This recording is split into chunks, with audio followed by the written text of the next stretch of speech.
This is a piece of content that I have been wanting to make for a long time. I don't even know if I'm going to house this on YouTube or if I'm going to house this in DK Music Business Academy. But either way, I think it's a very important piece of content. Effectively, I wanted to make my version of the 12 rules for life, coming at it from a standpoint of the music industry and a creative, and how to effectively better your situation as an artist, a musician, or a creative in the current world that we live in. So let's crack on with these 12 rules for life. And number one, in my opinion, is the toughest, hardest, and most important rule, which is you are overall responsible. No matter what happens with your career, you are the one who's responsible. So for example, I can hire somebody, I can choose them, I can train them, but at the end of the day, if they make mistakes or they cost me something dearly, it's still my responsibility. And there's a difference between responsibility and job. Your career is your responsibility. And if it isn't going the way you want it to, it's your responsibility. So you can hire a PR company and they could mess it up, but it's your responsibility. You could hire someone to help with socials or make a music video or hire a Facebook ads company. Even though they're the ones who make mistakes, it's your responsibility to make sure everything keeps on building. Now, what this also means is what happens next? What happens after that mistake? If something's gone wrong or somebody's made a mistake and it's your responsibility, what do you do about that? Because people are going to make mistakes. You're going to make mistakes. Other people are going to make mistakes. It's going to cost you, but it's how you navigate it. It's what you do next that basically makes your career carry on moving in the right direction, so that there isn't this blame. There isn't this, well, it's not my fault. It's basically saying it's not my fault, but unfortunately, it's my responsibility and I'm the one who has to drive this forward. Number two, learning is only effective when it's leveraged. We live in a time of education. There is education literally everywhere. You get to choose who you learn from, you get to choose where you learn, you even get to choose how you learn. But we also live in a time where the education has taken over from implementation. I saw a great picture the other day which said two types of learners, and one just said learn, do. And the other one said learn, implement, learn, implement, learn, implement. And I just thought it's so true. It's so easy for us to get carried away just saying knowledge. But if we are not implementing that into your music, your releases, your career, into anything that you do, then all you are really is someone who just understands, who knows. I'm also a big believer in a little bit of knowledge can go a long way. So we don't need to finish the book before we get started. We need to be a couple of chapters in, and then we can start to use the information whilst we're learning and carry on learning at the same time. Number three, and a personal favorite of mine, is go where the treasure is. There was a guy called Felix Dennis, a very famous, very rich guy who wrote a book called How to Get Rich. A disgusting title, but an incredible book. And in the book, one of the things he says is, if you want to get rich, you have to go where the money is. You have to go to the place on the treasure map where it says X marks the spot, the treasure is here. And it's so true, because we're not just dealing with financial, not just the money. If you want the money, go where the money is. If you want the opportunities, you go where the opportunities are. If you want to network and meet people, you have to go to them. And it's the same thing with everything, whether it's knowledge, whether it's information or people or opportunities or gigs. You need to go to the place on the map where it says, this is here, the treasure is here, X marks the spot. Number four, cash flow is king. Most artists and creatives don't have $1 million in the bank to invest in their music. In fact, the average American has just $5,300 in their account, in their savings account. And as we head into a potential recession, that could potentially become a lot less. Now, when you're living paycheck to paycheck, and at the same time you are trying to build a successful career in a very competitive market, your cash flow becomes very important. It's not about having a lot of money. It's about investing enough money into it to keep the momentum building. Even if that's a couple of bucks a week, it can make all of the difference. But in order to do this, you need to be organized with your cash flow. Because let's face it, music costs money, whether it's mixing or mastering or recording or distribution or adverts or playlists or PR. All of these things potentially can cost you money. And so keeping on top of it, and more importantly, prioritizing what is going out, can be a huge help. Now, I saw an amazing interview with Mr. Beast the other day, and the guy said to him, when did you start investing back into your YouTube channel? He said, I've never, ever not invested back into my YouTube channel, because even at the beginning, when he had 100,000 subscribers, he was still filming everything on his phone. And he saved up, and the first thing that he got was a microphone, because he said that was the thing that made the most difference. Then after that, he saved up and he got a camera. Then after that, he saved up and got a decent laptop that he could actually edit on. And then he got monitor screens, etc. And he said, it was only after I'd finished with everything that made the videos better that I started investing in the things in the videos. But as for how long have I been investing in myself and my YouTube channel, literally from the moment the first dollar came in. Now, to me, that is an incredible mindset, because what he's saying is, I'm going to take the money that I make and I'm putting it back in. I'm gambling on myself. Now, most artists are waiting to make money to take that money out and say, oh, I deserve this because I've put so much in, I'm now taking it out. And he said, no, I'm going to keep building it. And the reason why he's as big as he is because he kept that momentum going. He knew that if he put more money in order to invest and make the product better, all of a sudden it would become more watchable. More watchable means more money. More money becomes more watchable, and it goes round and round in circles. And because of that, the key to investing is always cash flow, knowing what's coming in and what's going out, so you're not living outside of your means, and you know how to cut back and spend things on the right amount and the right places. Number 5, leverage wins every battle. Leverage is probably the most important word when it comes to your career in music or otherwise. Like back in the day before money, someone would have a goat and they'd say, well, if I've got a goat, I can milk the goat, make cheese. I've got milk and cheese. I can use that in order to better my situation. And the word leverage means to use something to your advantage. Now, if you think about that, that isn't just money. You will have things which is your superpower, and it could be your looks, could be money, it could be your work ethic, it could be your brains, it could be your influence. There could be so many things that you just say, but that's the thing that I can do better than everyone else. And if you can utilize that leverage to be able to get ahead. Number 6, routine builds success. When you see very successful, very wealthy people and people in places that you would love to be, on the whole, they have routines. The problem is when you're creative and an artist, you wake up and you don't want the same day again. You don't want Groundhog Day. I don't do the same thing every single day. But what that means is you tend to jump out of routines and say, I like to do what I want to do when I want to do it. That's why a lot of musicians are like they are, because they don't want to go and work. They're rebelling against the system. The problem here is if you go from rebelling against the system to rebelling against yourself. So think of it like a gym. If I want to go and get a six-pack, which is going to take me a long, long time, I'm going to need to go to the gym 6 times a week. If I just say, well, I'll just pop to the gym when I feel like it, well, I'm probably not going to have a six-pack. Having a routine allows you to build rhythm, and building rhythm means building momentum. It's very similar to riding a bike. You get on a bike, you push the pedal down, you start to go forwards. Now, if you don't do anything else, you fall off. But once you've pushed your pedal down, you start getting that momentum. If you put your foot on the other pedal and you push down, all of a sudden you get a little bit faster. And then you push down again, you get a bit faster. And you keep going and you get faster and faster and faster. And that is what momentum is. So if you just put your pedal down and you go, I'll pedal when I feel like it, there's a good chance you'll slow down too much and fall off the bike. But the best bit is you get to decide your routine. When you wake up, when you work, when you tidy, what you eat, you get to decide all of these things. So why not decide it? Why not put it into your own diary so you know exactly what you need to do every single day? And you'll find that you will start building so much faster because you are achieving more things during the day.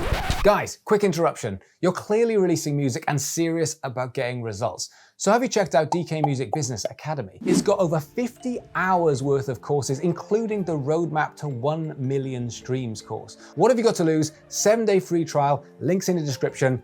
Let's crack on with the video. Number 7, place yourself around successful people. Now, we can't choose our family, but we can choose the people that we hang around with. We can choose the places that we hang around. And success tends to breed success. And when you start winning, it becomes addictive. So why not put yourself in a place and around the people, not only that you are learning from, but you are seeing having that success, because it will start to rub off on you. And this goes for other musicians or band members that you are hanging around. If you are around people that are dragging you back, you need to cut loose, because all that will happen is they will drag you down with them. And you need to be around the right people to inspire you. Number 8, walls are built one brick at a time. Something my mother used to say all of the time. You've got to stop being impatient because walls are built with one brick at a time. And we live in this era of X Factor or Americans Got Talent, where we just skip the queue. I just want to skip the queue, press the button. Oh, look, I've got everything I want. I want to watch that YouTube video and go, oh, that's how I get a Lambo. Boof. And it's just so ridiculously unrealistic. So we have to set these expectations. But what we actually have to do is we have to realize that everything is about one foot in front of the other in order to get up the mountain. One brick at a time builds the wall. Every skyscraper is one brick at a time. Every library is one song at a time. Every marathon is going on another run and another run in order to build that momentum, to build that stamina. And if you're concentrating on laying the bricks instead of the wall, then you'll be surprised how fast you can build. So when you step back, you think, wow, this is actually really building. Whereas if you're always concentrating on the wall itself, the bricks don't get laid. Number 9, the best marketing strategy is always the product. Attention nowadays is really cheap and action is really tough. But if you have the right product, it will fly a lot easier. Imagine if you've just written Smells Like Teen Spirit. That makes things a lot easier. Now, this also goes for you, the artist. When you are the product, you are the leader, you are the artist. You need that mindset. And I heard this great phrase the other day called being the bull. And being the bull was, if you're going to do something, how do you do something which is better than everybody else? Because then you don't need to worry about marketing and advertising the same way as everybody else. It's a mindset. And that mindset is, how do I make the product better? If you're trying to get more organic reach, it's not a case of saying, why is it not working for me? It's about taking that responsibility and saying, how do I make my content better? Or how do I make my music better? Or how do I tell the better story? Because if I'm concentrating on the inside, how do I make me as an artist, my music, my story, how do I make that even better? Then the marketing will start to take care of itself. Number 10, and this is a tough one, study and practice assertiveness daily. Now, being assertive is tough for most people. I find it quite tough myself. Being polite makes you a good person. But politeness and assertiveness are different. You can be polite and assertive. Effectively, this is a balance. This is a balance of being respectful with a hint of don't fuck with me. Don't mess with me, but at the same time, I'm going to be polite and I'm going to be respectful. This is your life and you get one shot. You get one life and that's it. You aren't here to spectate. And practicing assertiveness can be as simple as saying no calmly, but just saying to someone no. That isn't rude. It's basically starting to assert yourself to say, no, this isn't acceptable. Now, this is so prevalent in the music industry because you want to people please. You want to take on every single gig. You want to look after people. The problem is the world is full of creatives, especially artists and musicians, looking after everyone else and not themselves. And without being a dick about it, sometimes you just have to say, no, this is just as much about me and I need my time. And if that means it comes across as slightly rude, I apologize. But the word no can be a very powerful tool. Number 11, decision-making is a tool you can sharpen. Now, I've hired hundreds of people over the years. And one thing I've definitely learned is, given the responsibility, people can improve their decision-making skills. People can make decisions, and when you're watching people, you can say, God, they always pick the wrong thing to do. And after a while, they start to realize the more you are making decisions and therefore taking responsibility over a period of time, the better you will get at making those decisions. What's really interesting with this is when I first started a business, I was 23 years old. And I remember thinking, I don't know what I'm doing. Everyone keeps coming to me for answers and I don't know what I'm doing. And then all of these years later, well, not that many years later, but I still feel the same. I still think, well, I don't really know, but I'm making a lot of this stuff up. The thing is, I just need to be right more than everybody else. And if I do, I'll carry on getting ahead. And so therefore, I trust my decision making. Why? Because I've spent so many years making the decision, asserting myself and saying, I'm not leaving this to anyone else. This is my responsibility because this is my career and I'm responsible for other people. And therefore, I'm going to make that decision, knowing full well that there's a good chance that I might mess that up. And I see this so much with successful people, much more successful than myself, where the more decisions that they make, the better their decision-making gets. Now, what's interesting with this is a lot of musicians and creatives have what I call a musician's brain or a creative brain. And that means they do this thing of what I call attack under cover of daylight, which is this, it's so clever that it's going to be genius. And you start thinking, no, it's not so clever. It's so stupid that you think it's clever. Hence the attack under cover of daylight instead of attack under cover of darkness. And so your brain tricks you. And the reason for that is because many creatives are rebelling against the system. They're saying, no, I don't want to have the normal job. I want to have a life that I'm in control of, where I get to create and be artistic and at the same time make money from it. And because of that, you're rebelling against certain systems. And then after a while, you get to that point where when you're rebelling so much, your decision making keeps you rebelling. It keeps you making decisions, which keeps pushing you in the wrong direction. So the more you start to practice decision making and actually analyzing what's working and what's not, it means you're learning, you're sharpening the tool of decision making. And number 12 is looking for that 1%. What is it that you can improve every single day? Just a small micro amount. Now, this to me is the basis of how people become incredibly successful, because they're not looking at the mountain, they are looking at one step at a time. But in doing so, they are looking at how to improve. Now, everyone can take the attitude of it's good enough, but successful people are always looking at how do I improve what I've done just a little bit. This to me is a mindset. It's a belief that you can improve, because if you can improve a tiny amount every day, imagine where you will be in 12 months or 24 months.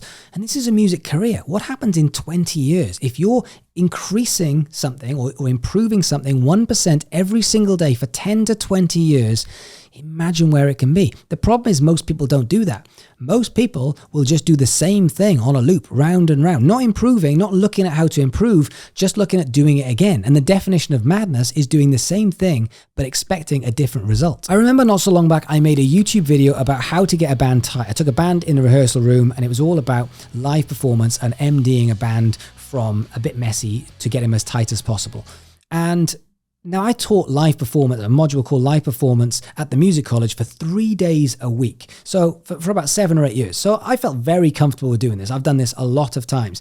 Anyway, when I put the video out, I had loads of comments underneath saying, oh my God, I'd hate to be in a band with this guy. This guy's just like Hitler in a band. He's so unfun. I was thinking, oh, I didn't realize I had to make it fun. I thought the whole point of this was, how do you make something amazing? I wasn't thinking, how do you make this really, really fun? I mean, that's easy. Just go and grab a bunch of beers, take it in a rehearsal room and just have a laugh, play what you want. This is how to make something which is better than everybody else. And therefore, if you take the fun aspect away, this is meticulous. This is genius being in the attention to detail. And the detail mean you're trying to improve tiny fractions again and again and again. And in doing so over a period of time, you're not marginally better than everyone else. You are miles better than everybody else. And unfortunately, I am that guy that after a gig, I would literally get off stage and start writing notes.